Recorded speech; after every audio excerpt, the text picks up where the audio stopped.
दोस्तों, मैं रवि प्रकाश बंजारे perpetual learning के इस एजुकेशनल यूट्यूब चैनल में आप सभी का स्वागत करता हूं। दोस्तों, पिछले क्लास में हमने छत्तीसगढ़ नदी अपवाह तंत्र के बारे में पढ़ा, जिसमें से हमने महानदी अपवाह तंत्र के कुछ भागों को कवर किया था। अगर आपने वो वीडियो नहीं देखा है तो आई बटन में क्लिक करके आप वो वीडियो देख सकते हैं, जिससे आपको एक अच्छा आइडिया हो जाएगा कि आगे हम क्या पढ़ने वाले हैं और पिछले वीडियो में हमने किन टॉपिक को डिस्कस किया था। तो आज हम पढ़ेंगे शिवनाथ नदी के बारे में। चलिए अब बात करते हैं शिवनाथ नदी की। शिवनाथ नदी महानदी की सबसे प्रमुख सहायक नदियों में से एक है। शिवनाथ नदी लगभग 290 किलोमीटर लंबी है। इस प्रकार से छत्तीसगढ़ की सबसे लंबी जो नदी है वो है शिवनाथ नदी।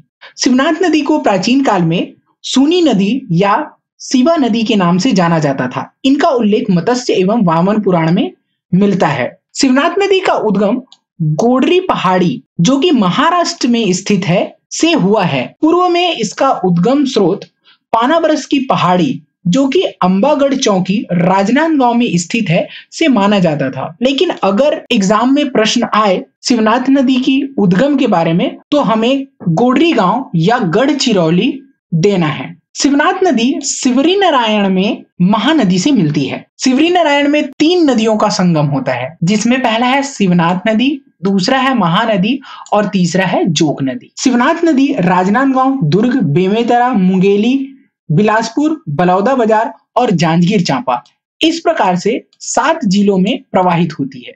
अगर तटीय स्थल की बात की जाए तो शिवनाथ नदी के तट पर दुर्ग शहर बसता है। उसी तरीके से बेमेतरा की नांदघाट शहर स्थित है। मदकू द्वीप, जो कि मुंगेली जिला के स्थल है, और इसी प्रकार चौथा जो शहर है वो है सोमनाथ, जो कि वर्तमान में बलौदाबाजार जिला में स्थित है। अगर शिवनाथ नदी की सहायक नदियों की बात की जाए तो वो है मुस्का नदी, हाफ नदी, मनियारी नदी, अरपा नदी, लीलागर नदी, खरखरा नदी, तांदुला नदी। अगर शिवनाथ नदी की सहायक नदियों की बात की जाए तो इन्हें हम 2 भागों में बांट सकते हैं। एक ऊपर से मिलने वाली नदियां और दूसरी है नीचे से ऊपर की ओर मिलने वाली नदियां, जिसमें पहला है मुस्की नदी, हाफ नदी, मनियारी नदी, अरपा नदी और लीलागर नदी, जो कि उत्तरी क्षेत्र में स्थित है। उसी तरीके से नीचे से बहने वाली जो नदियां हैं वो है खरखरा नदी, तांदुला नदी, खारून नदी और जमुनिया नदी। चलिए दोस्तों, एक एक करके शिवनाथ नदी की सहायक नदियों के बारे में पढ़ते हैं। पहला देख लेते हैं खरखरा नदी। खरखरा नदी का उद्गम डोंडी लोहारा जिले में हुआ है। खरखरा नदी में नदी परियोजना के तहत खरखरा जलाशय का निर्माण किया गया है। ये एक मिट्टी से निर्मित छोटा सा बांध है, जो कि बालोद जिला में स्थित है। नेक्स्ट देखते हैं तांदुला नदी। तांदुला नदी का उद्गम भानु प्रतापपुर, कांकेर से हुआ है। इनकी कुल लंबाई 64 किलोमीटर है, जो कि कांकेर, बालोद और दुर्ग जिला में प्रवाहित होती है। तांदुला नदी में तांदुला जलाशय का निर्माण 1913 में किया गया था और यह छत्तीसगढ़ की प्रथम परियोजना है। तांदुला नदी की सहायक नदी है जोहार नदी, जिस पर गोंदली जलाशय स्थित है। नेक्स्ट देखते हैं खारून नदी। खारून नदी का उद्गम पेटेचुआ पहाड़ी से हुआ है, जिन्हें चोरहा नाला बालोद से माना जाता है। खारून नदी का विसर्जन सोमनाथ में महानदी में होती है। खारून नदी सोमनाथ में शिवनाथ नदी से मिलती है। खारून नदी बालोद, दुर्ग, रायपुर और बलौदाबाजार जिले में प्रवाहित होती है। अगर नोट पॉइंट की बात की जाए तो खारून नदी के किनारे रायपुर शहर बसा हुआ है। रायपुर के महादेव घाट में लक्ष्मण झूला, जिन्हें सस्पेंशन ब्रिज कहते हैं, का निर्माण हुआ है। खारून नदी में ही हुआ है। चलिए नेक्स्ट देख लेते हैं जमुनिया नदी। जमुनिया नदी का उद्गम बलौदाबाजार में हुआ है। नेक्स्ट देखते हैं हाफ नदी। हाफ नदी का उद्गम कंदावनी की पहाड़ी, जो कि कबीरधाम जिले में स्थित है, से हुआ है और ये कबीरधाम और बेमेतरा जिला में प्रवाहित होती है। इसकी लंबाई लगभग 44 किलोमीटर है। हाफ नदी की एकमात्र सहायक नदी है, जिसका नाम है सकरी नदी। नेक्स्ट देखते हैं मनियारी नदी। मनियारी नदी का उद्गम पेंड्रा लोरमी की पठार से हुआ है, जो कि सिहावल मुंगेली जिला में स्थित है। मनियारी नदी मदकू द्वीप में शिवनाथ नदी से मिलती है। मनियारी नदी की कुल लंबाई 134 किलोमीटर है और ये मुंगेली और बिलासपुर जिला में प्रवाहित होती है।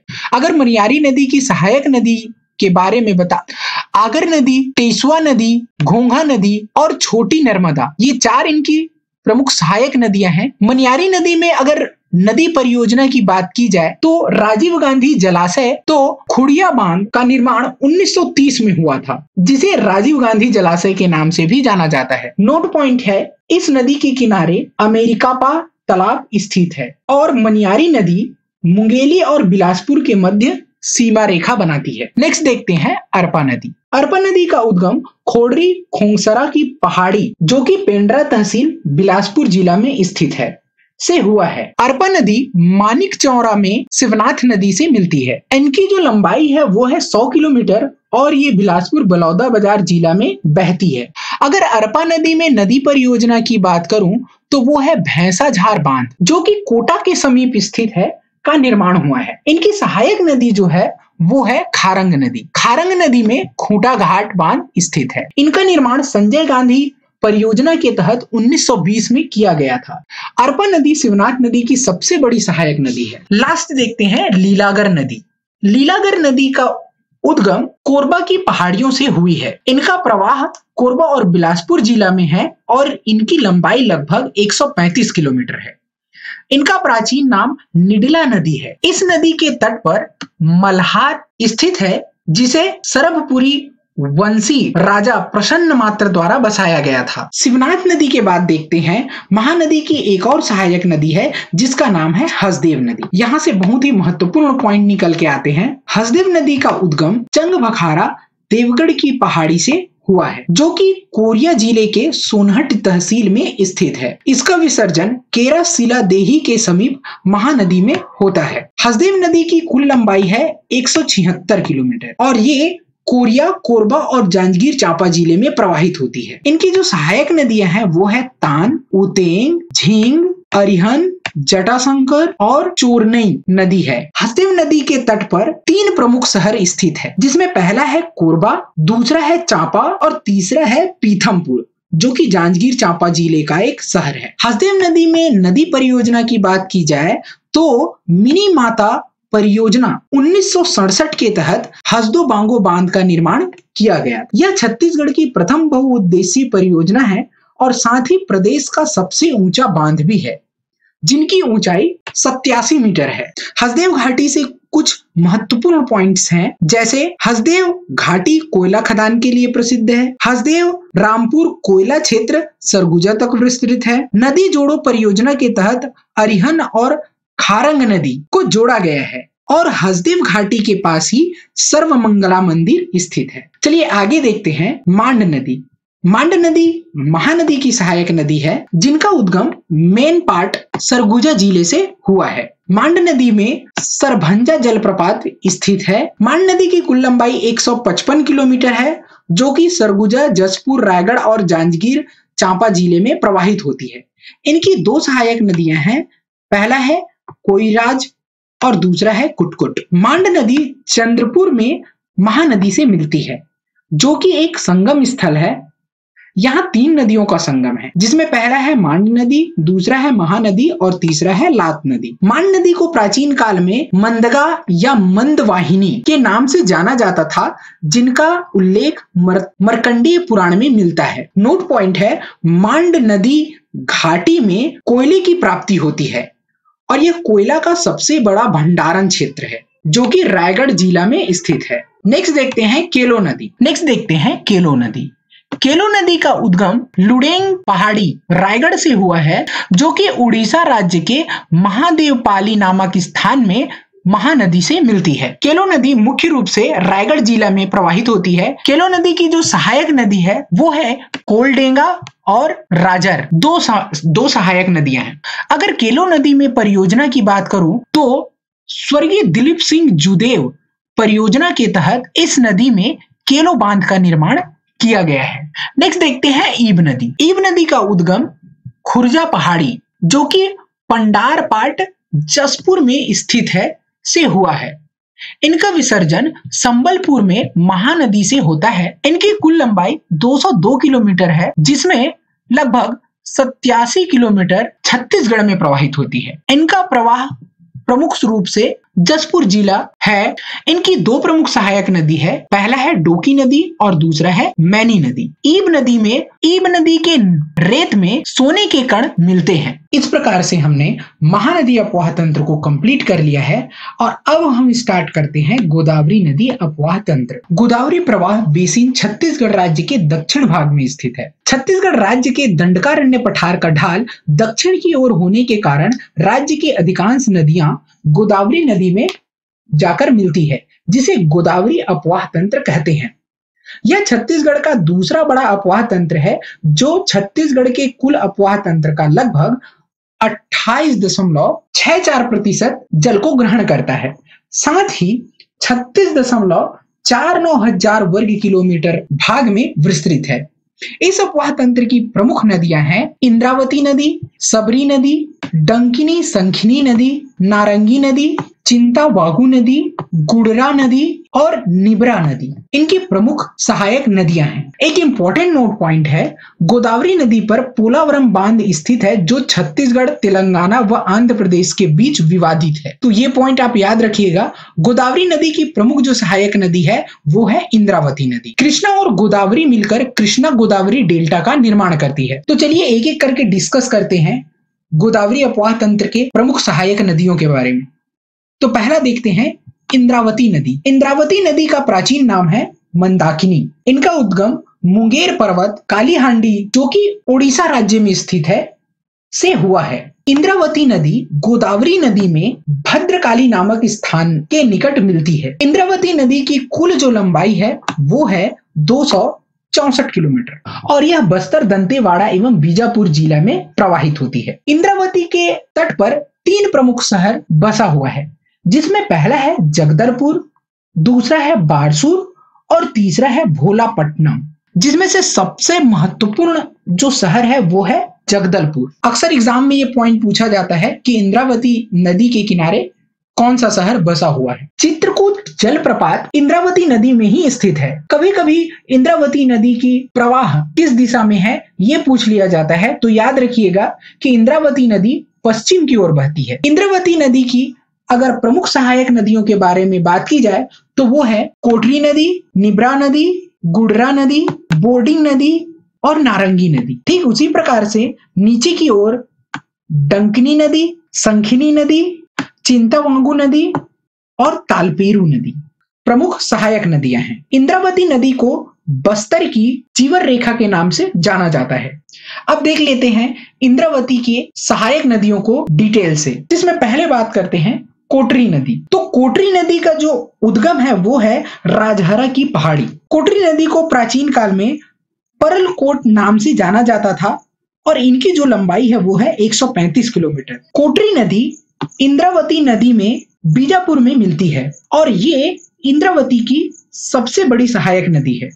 इनका प्रवाह क्षेत्र राजनांदगांव, नारायणपुर एवं बीजापुर जिला में है। कोटरी नदी बेसिन छत्तीसगढ़ के दक्षिण पश्चिम दिशा में स्थित है। नेक्स्ट देखते हैं नारंगी नदी। नारंगी नदी का उद्गम माकड़ी कोंडा गांव से हुआ है, जो कि इंद्रावती नदी में चित्रकूट के निकट मिलती है। तो नोट पॉइंट है, नारंगी नदी के निकट कोंडा गांव शहर स्थित है। नेक्स्ट देखते हैं डंकिनी नदी। डंकिनी नदी का उद्गम डांगरी क्षेत्र दंतेवाड़ा से हुआ है और इनका सहायक नदी जो है वो है संखिनी नदी। एक नोट पॉइंट है, डंकिनी संखिनी नदी के संगम पर दंतेवाड़ा में दंतेश्वरी मंदिर स्थित है। तो इनके डंकिनी और संखिनी के संगम स्थल पर दंतेश्वरी मंदिर निर्मित है। ठीक उसी तरीके से अगर संखिनी नदी के उद्गम क्षेत्र की बात करूं तो वो है नंदीराज की चोटी, जो कि बैलाडीला में स्थित है, से हुआ है। संखिनी नदी के विशेष पॉइंट है कि संखिनी नदी का जल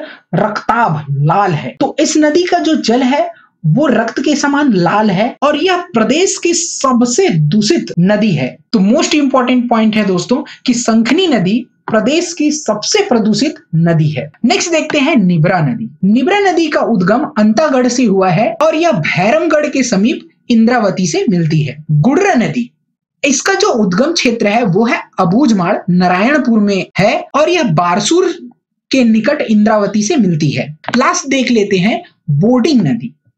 इनका उद्गम कोंडा गांव से हुआ है और इनका जो विसर्जन है वो है बोध घाट के समीप इंद्रावती नदी से में होती है। अब एक और गोदावरी नदी अपवाह तंत्र की और प्रमुख नदी है जिसका नाम है सबरी नदी। सबरी नदी का उद्गम नंदपुर पर्वत कोरापुट की पहाड़ियों से हुआ है जो कि ओडिशा राज्य में स्थित है। इनका विसर्जन आंध्र प्रदेश के निकट कुनावरम के समीप गोदावरी नदी में होता है। सबरी नदी को प्राचीन काल में कोलाब नाम से जाना जाता था। इनकी कुल लंबाई जो है वो है 173 किलोमीटर। अगर इनकी प्रवाह क्षेत्र की बात करूं तो ये बस्तर और सुकमा जिले में प्रवाहित होती है। सबरी नदी की प्रमुख जो सहायक नदियां हैं वो है कांगेर नदी, मुनगा बहार या मालेगर नदी। मोस्ट इंपॉर्टेंट पॉइंट है, मुनगा बहार नदी में प्रसिद्ध तीर्थगढ़ जलप्रपात स्थित है। कांगेर नदी में भैंसा दरहा नामक स्थान पर प्राकृतिक रूप से मगरमच्छ का संरक्षण किया जाता है। राज्य की एकमात्र नदी जिसमें सुकमा कोंटा से आंध्र प्रदेश के कुनावरम तक 36 किलोमीटर की जल परिवहन की सुविधा उपलब्ध है। तो एक इंपॉर्टेंट नोट पॉइंट है कि सबरी नदी ही प्रदेश की एकमात्र ऐसी नदी है जिसमें सुकमा से आंध्र प्रदेश के कुनावरम तक लगभग 36 किलोमीटर की जल परिवहन की सुविधा उपलब्ध है। तो इस प्रकार से सबरी नदी में जल परिवहन की सुविधा भी उपलब्ध है। सबरी नदी छत्तीसगढ़ की दक्षिण सीमा रेखा बनाती है। गोदावरी अपवाह तंत्र की एक और प्रमुख सहायक नदी है वो है बाघ नदी। बाघ नदी का उद्गम फुलझरी पहाड़ी राजनांदगांव में हुआ है और जो कि वेनगंगा नदी में मिलती है। तो इस प्रकार से हमने गोदावरी अपवाह तंत्र को कंप्लीट कर लिया। अब देखते हैं सोनगंगा नदी अपवाह तंत्र। छत्तीसगढ़ के उत्तर भाग का ढाल उत्तर की ओर होने के कारण उत्तर छत्तीसगढ़ की नदियां ऊपर की ओर प्रवाहित होती है और छत्तीसगढ़ के उत्तरी भाग में सोन नदी अपवाह तंत्र पाया जाता है जो गंगा नदी की प्रमुख सहायक नदी है। यह अपवाह तंत्र राज्य की तीसरी सबसे बड़ी नदी अपवाह तंत्र है जो कुल अपवाह तंत्र के लगभग 13.63% जल धारण करती है। साथ ही 18.78 हजार वर्ग किलोमीटर क्षेत्र में विस्तृत है। सोन नदी का जो अपवाह तंत्र का प्रवाह क्षेत्र है, सोन नदी 4 राज्यों में प्रवाहित होती है जिसमें पहला है मध्य प्रदेश, दूसरा है उत्तर प्रदेश, तीसरा है झारखंड और चौथा है बिहार। इस तरीके से 4 राज्यों में सोन नदी प्रवाहित होती है। चलिए अब देख लेते हैं सोन अपवाह तंत्र की प्रमुख जो सहायक नदियां हैं वो कौन कौन सी है। तो इनमें मुख्य रूप से बनास नदी, गोपद नदी, नेयूर नदी, रिहंद नदी और कन्हार नदी प्रमुख है। चलिए एक एक करके पढ़ते हैं। तो पहला देखते हैं बनास नदी। बनास नदी का उद्गम मांजटोली की पहाड़ी भरतपुर तहसील के कोरिया जिले से हुई है। इनकी जो प्रमुख सहायक नदी है वो है गोपद नदी। गोपद नदी का उद्गम सोनहट के पठार से हुआ है और ये भी कोरिया जिला में है। नेपुर नदी देख लेते हैं। यह मध्य प्रदेश एवं छत्तीसगढ़ के मध्य सीमा रेखा बनाती है। नेक्स्ट देखते हैं रिहंद नदी।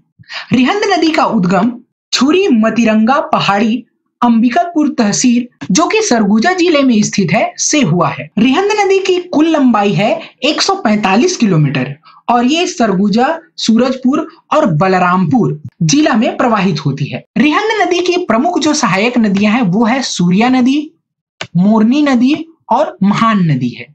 रिहंद नदी को सरगुजा की जीवन रेखा के नाम से जाना जाता है। इसकी नोट पॉइंट है रिहंद नदी के तट पर महेशपुर पुरातात्विक स्थल स्थित है और यह सरगुजा जिला में स्थित है जो कि एक पुरातात्विक स्थल है।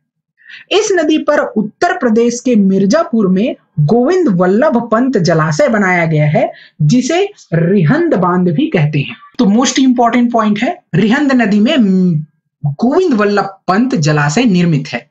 नेक्स्ट देखते हैं कन्हार नदी। कन्हार नदी का उद्गम बखोना चोटी जसपुर से हुई है। इनकी जो कुल लंबाई है वो है 115 किलोमीटर और ये जसपुर और बलरामपुर जिला में प्रवाहित होती है। इनकी जो प्रमुख सहायक नदियां हैं वो है सिंदूर नदी, पेजन नदी, चनान नदी और गलफुल्ला नदी है। कन्हार नदी झारखंड और छत्तीसगढ़ की सीमा रेखा बनाती है। कन्हार नदी के तट पर पीपाडीह पुरातात्विक स्थल मौजूद है। इस नदी में 2 प्रमुख जलप्रपात बनती है जिसमें कन्हार नदी में कोठली जलप्रपात और चनान नदी में पवई जलप्रपात स्थित है। चौथा देख लेते हैं ब्रह्मणी नदी अपवाह तंत्र। ब्रह्मणी अपवाह तंत्र का विस्तार लगभग 1.03% है, जो कि 1423 वर्ग किलोमीटर क्षेत्रफल में फैला हुआ है। इस तंत्र की जो प्रमुख नदी है वो है शंख नदी और दूसरा है कोल नदी। तो छत्तीसगढ़ में इनकी जो नदी इसकी जो प्रमुख नदी है वो है शंख नदी और झारखंड में इसकी जो प्रमुख नदी है वो है कोल नदी। लास्ट देखते हैं नर्मदा अपवाह तंत्र। यह राज्य का सबसे छोटा अपवाह तंत्र है, जो कि कुल अपवाह तंत्र का लगभग 0.55% रखता है। इस तंत्र की प्रमुख सहायक नदी बंजर नदी और ताड़ा नदी है। नोट पॉइंट है, बंजर नदी पश्चिम की ओर बहने वाली सबसे लंबी नदी है। तो इस प्रकार से हमने पांचों अपवाह तंत्र के बारे में विस्तृत से पढ़ लिए। अब हम ऑब्जेक्टिव क्वेश्चन की ओर चलते हैं।